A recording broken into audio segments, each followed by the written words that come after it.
Ladies and gentlemen, may I please have your attention? Please have your tickets in hand before you board the plane. Thank you.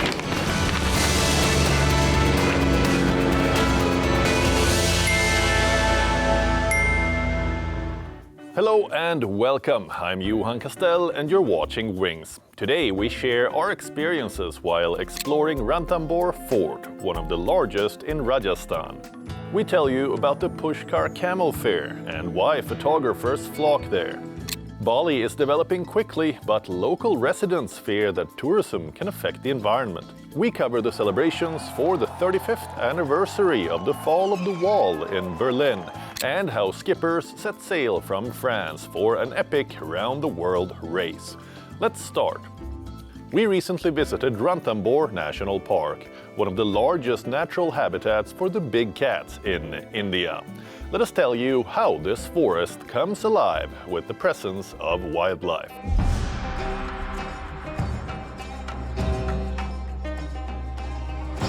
The Ranthambore National Park was originally established as the Sawai Madhopur Game Sanctuary in 1955, and by 1973 it was declared one of Project Tiger's reserves in India. It doesn't take long before we reach areas where the animals roam free. We spot several peacocks with their feathers spread out and see several in a row fanning for the same peahen. Today is an overcast day, and it makes me worried we might run into rain. We come upon another peacock that darts down the road in front of us before escaping into the jungle.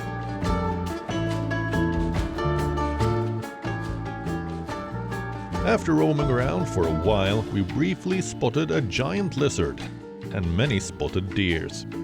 We are also lucky to find a nilgai, the largest antelope in Asia. There was also a cute mongoose running away from us. Everywhere we look, there seems to be another animal. And it's clear that Ranthambore is teeming with wildlife. But I'm keen to explore the fort in the middle of the park. The Ranthambore Fort is one of the most extensive fortifications in Rajasthan. And just to get up through the entrance, you have to pass over 270 steps and 9 gates. Interestingly, the gates are designed with a 90-degree turn in the path right before the gates. This is to protect the fort against attacks by enemies with elephants.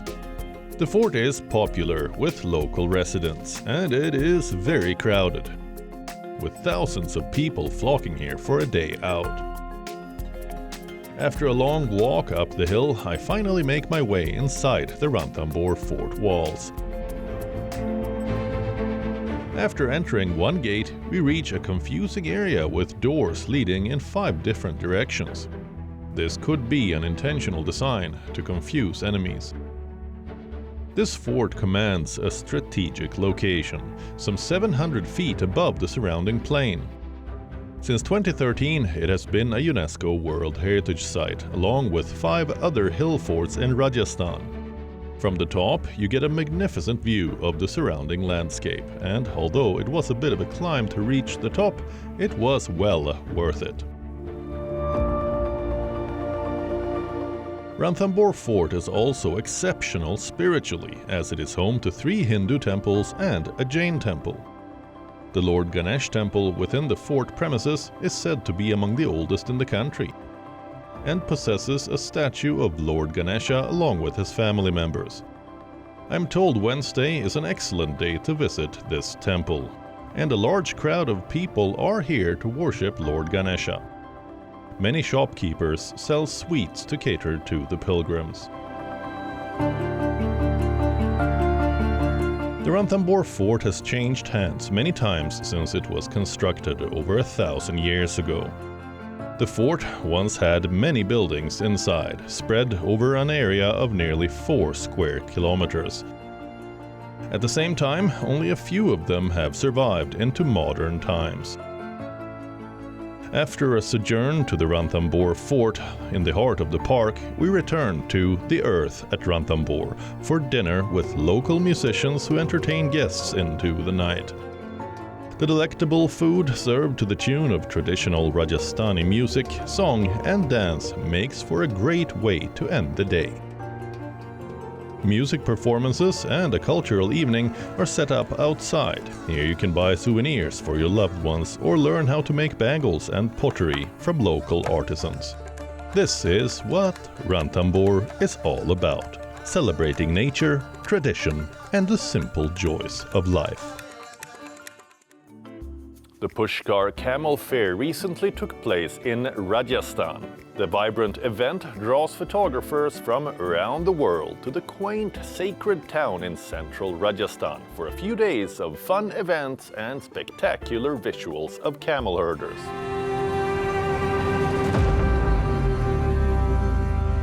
Indian herders and their camel flocks converge on the desert town of Pushkar each year for a vibrant camel trading fair. The Pushkar Fair, also known locally as the Pushkar Mela or Pushkar Camel Fair, is celebrated in the quaint Pushkar town in Rajasthan between October and November. Known as one of the largest cattle fairs worldwide, it draws thousands of visitors for its vibrant mix of culture and tradition alongside religious ceremonies and spiritual gatherings. Dating back to the 19th century, this week-long market was initially centered around the buying and selling of camels, horses and cattle and began as a gathering for local tribes. The camel annual fairs have reduced in size over the years as camels are given less and less importance in the wake of new farming machinery and modern lifestyles. However, researchers hope demand for camel products such as camel milk will increase to help camel breeders in the region. The fair has evolved into a major tourist attraction, and for many people who visit Rajasthan and love photography, the Pushkar Camel Fair is high on the wish list of events to attend. The event draws photographers from around the world who happily snap away at the thousands of camels in the fields surrounding the Pushkar and colourful sari-clad women who frequent the small town's narrow streets.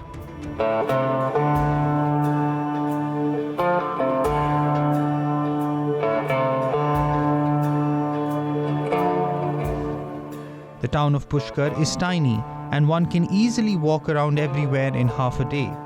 If you want to get an overview of the landscape, there are 2 hills nearby with temples on top from which you can get a bird's eye view.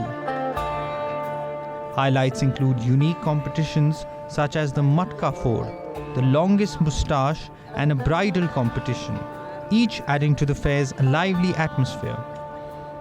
In recent years, an exhibition football match between the local Pushkar club and a team of visiting foreign tourists has also become a popular addition. Another thing that sets Pushkar apart from other destinations worldwide is its unique Brahma temple. Hindus consider visiting Pushkar a sacred pilgrimage to attain salvation, as the city is home to the only temple in the world dedicated to the Hindu creator god Brahma. So if you would like to experience the magic of the Pushkar Camel Fair, make sure to plan your trip soon, before the tradition fades away.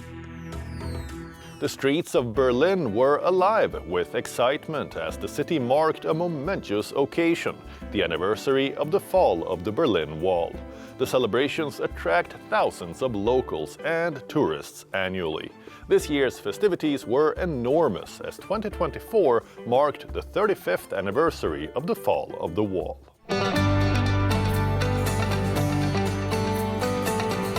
Germany is celebrating the 35th anniversary of the fall of the Berlin Wall with a series of powerful events, reflecting the monumental moment when the wall that divided the city and the world came down. The iconic Brandenburg Gate became the central hub for the celebrations. A series of colorful lights illuminated the area as large crowds gathered, enjoying the evening with live performances, food stalls, and speeches by key political figures. The mood was one of joy, but also deep reverence for the city's history.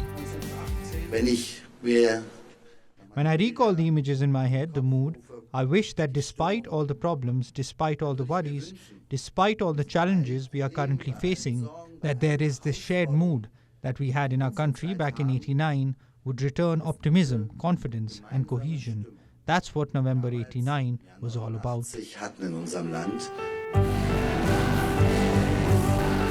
The anniversary celebrations featured a stunning light and music show at the iconic Brandenburg Gate, now a symbol of unity rather than division.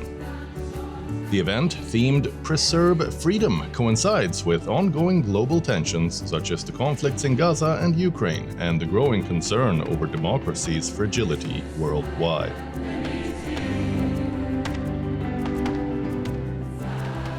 Cultural activities throughout the weekend included talks, performances, and an open-air art exhibition.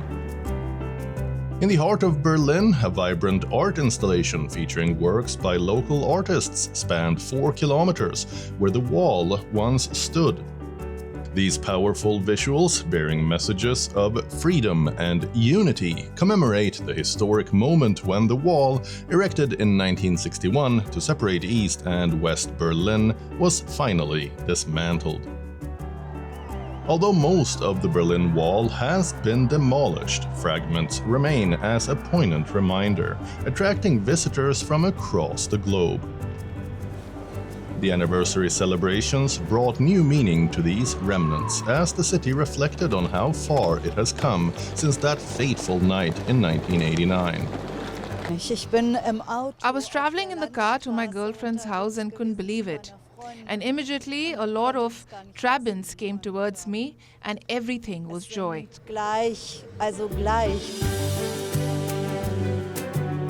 The Berlin Wall, stretching 155 kilometers and dividing the heart of the city, stood from August 13, 1961 until November 9, 1989.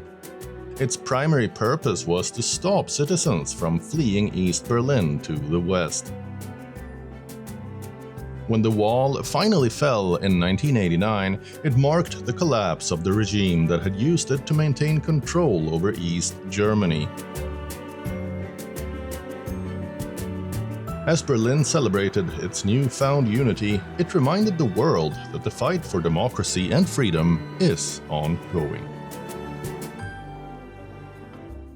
As tourism is booming in Bali, some local residents feel it's time for a hotel building moratorium to avoid over-tourism. Yet, the president of Indonesia seems keen to turn the island into an economic hub like Hong Kong or Singapore. So, what is the way forward for Bali?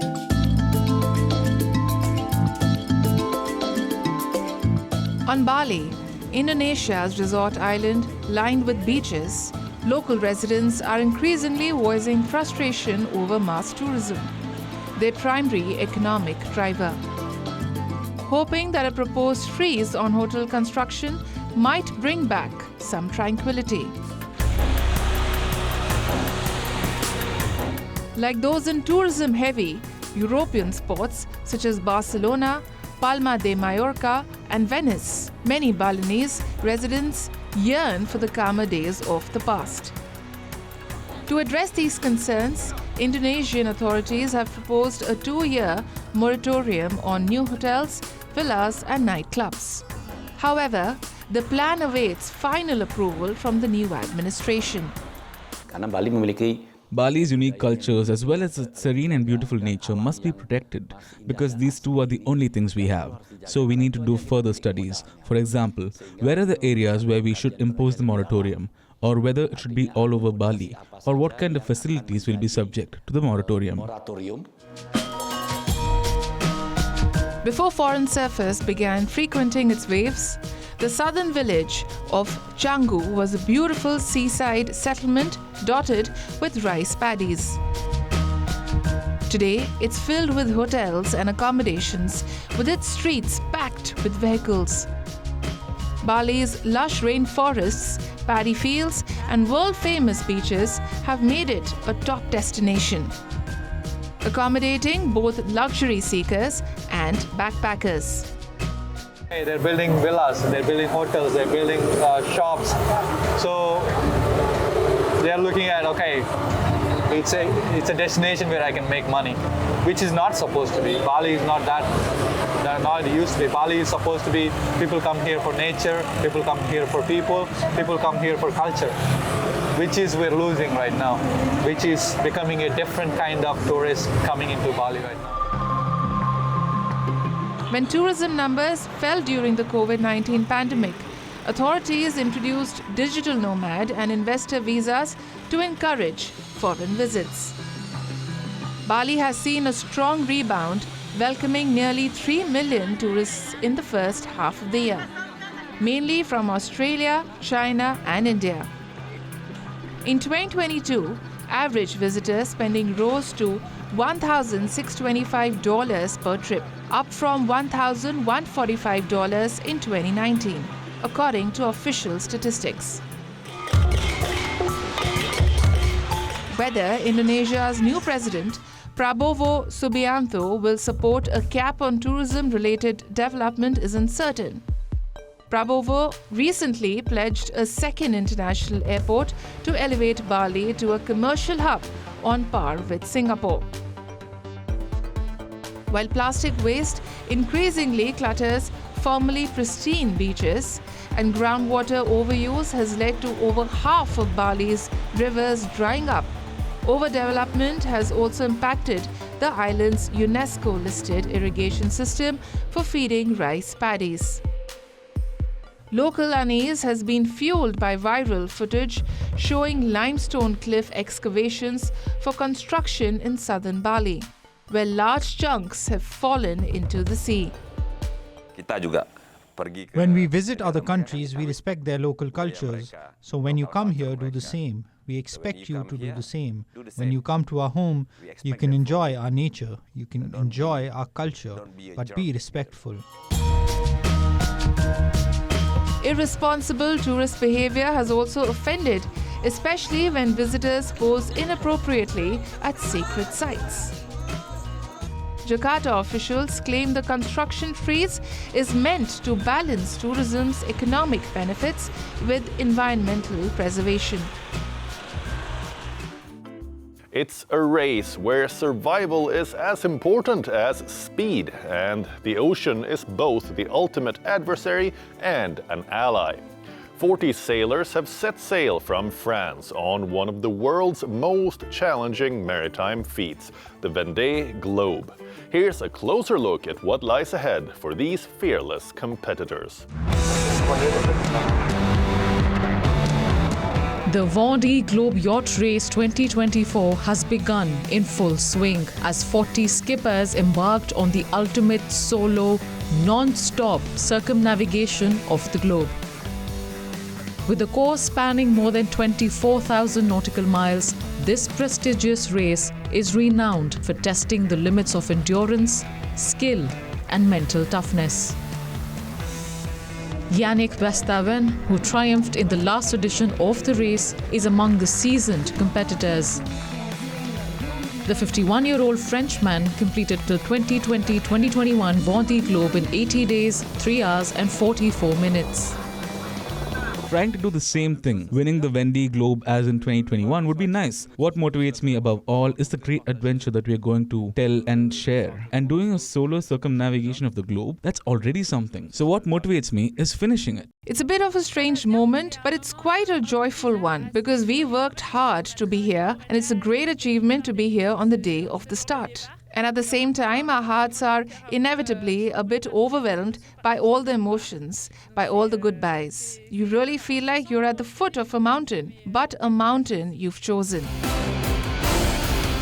As the Vendée Globe fleet set off from France, the competitors quickly began to confront the challenges of the open ocean. The Vendée Globe is not only a race of speed, but of survival. The course will take competitors through some of the world's most dangerous waters, where they will face extreme weather, rough seas, and the constant threat of equipment failure. This year's edition sees a mix of seasoned veterans and fresh faces, each aiming to make their mark on the race. The Vendée Globe began in 1989 with just 13 boats, 7 of which finished the race. Frenchman Titouan Lamazou claimed victory in 109 days. Since then, the race has grown in stature and French dominance remains strong. Of the 40 skippers in the 2024 edition, 27 are Frenchmen, reflecting the nation's enduring passion for solo sailing. The race remains a national event in France, capturing the attention of millions of fans and media outlets.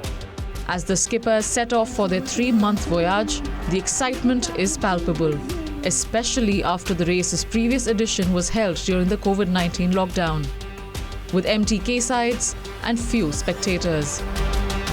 This year, however, the streets were bustling with anticipation as the fleet departed. The race continues to captivate audiences worldwide, with each edition adding new layers of drama and excitement. The 2024 Vendée Globe promises to be yet another epic chapter in the saga of solo ocean racing. A surprising sight has emerged in front of Rome's iconic Trevi Fountain, a large rectangular pool where visitors can now toss their coins as the famous landmark undergoes a restoration.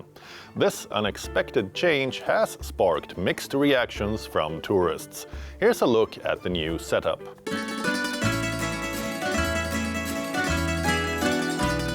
In a surprising twist, at one of Rome's most beloved landmarks, a large rectangular pool has popped up in front of the Trevi Fountain, sparking a mix of wonder and confusion among the thousands of tourists who visit the iconic site daily.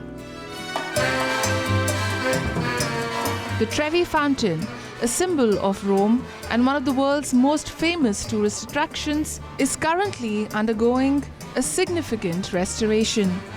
Workers have drained the fountain and installed a plastic barrier around its perimeter. This unexpected change has left tourists who have long followed the tradition of tossing coins into the fountain to ensure a return trip to the Eternal City, wondering what to do with their spare change. Instead of throwing coins directly into the fountain, the city has set up a temporary solution. A rectangular pool positioned in front of the fountain where visitors can now toss their coins, but reactions to the new setup have been mixed. I think it is ugly. It should have been left as it was originally. Right, it's because of the Jubilee of the Pope that they're renovating the fountain. They're cleaning it, I think. I read about that.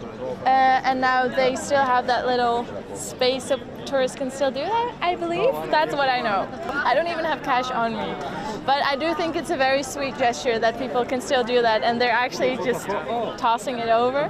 I think that's very precious that they still have the opportunity to do that. So. The tradition of tossing coins into the Trevi Fountain is not just a fun ritual for visitors. It has a charitable purpose too. For over 15 years, the Catholic charity Caritas has collected the coins and used the funds to support various philanthropic initiatives. Around 1.5 million euros are gathered yearly from the fountain, helping those in need. While the restoration work continues, Rome's city officials are also planning to regulate the flow of visitors to the fountain. The area around the fountain will be fenced off to reduce overcrowding. As part of the extensive restoration efforts, a temporary suspended walkway was introduced last week, offering visitors a closer view of the fountain while the cleaning process occurs. This addition allows tourists to experience the site up close as the famous Baroque monument set against the backdrop of a grand palace is being carefully cleaned to remove accumulated limestone and dirt. The walkway, which spans the fountain's basin, can host up to 130 people at a time, giving them a unique opportunity to admire this historic landmark. And tourists must book tickets online in advance and pay a €2 entry fee. Once inside, visitors will have 30 minutes to enjoy the fountain and toss their coins into the temporary pool. That's all we have for you on the show in this week's Wings episode. We'll return with another one next weekend. Until then, it's me, Johan Castell, signing off. Goodbye.